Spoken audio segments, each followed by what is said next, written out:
titungyan sa panulan. Inunoa, luwasa kami sa dautan.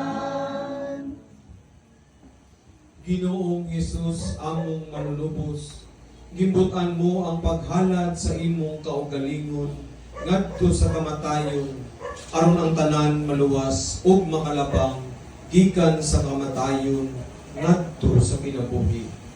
Nangaliw po kami kanimo, hupaya ang mga nanagsubo karon ug sa buwanga diha sa imong mahigugmaong bugton ang among igsuon nga si Teresita.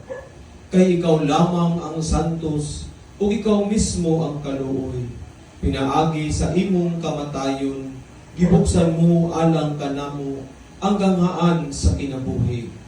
Ginoo, pasayloa si Teresita sa iyang mga kasalanan ug ihatag kaniya ang kalipay, kahayag ug kalinaw diha sa imong mahimayaong gingharian hangtod sa kahangturan. Amen. Bulahan kadtong nangamatay diha sa Ginoo, papahulayon unta sila gikan sa ilang kahago ug mag-uban kanila ang ilang mga maayong binuhatan.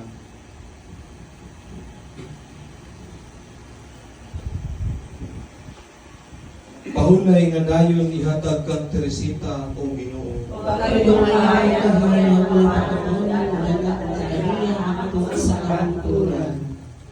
Mupahulay unta siya nga maninawon. Amen. Hinaot nga ang iyang kalag ug ang kalag sa tanan nga nangamatay pinasikat sa kaluoy sa Dios. Mupahulay nga malinawon hangtod sa kahangturan. Amen. Hinaot unta nga ang gugma sa Dios ug ang kalinaw sa atong Ginoong Hesukristo manalangin ug maghupay kanato ug sa dakong kaaghop mupahid sa matag luha sa atong mga mata.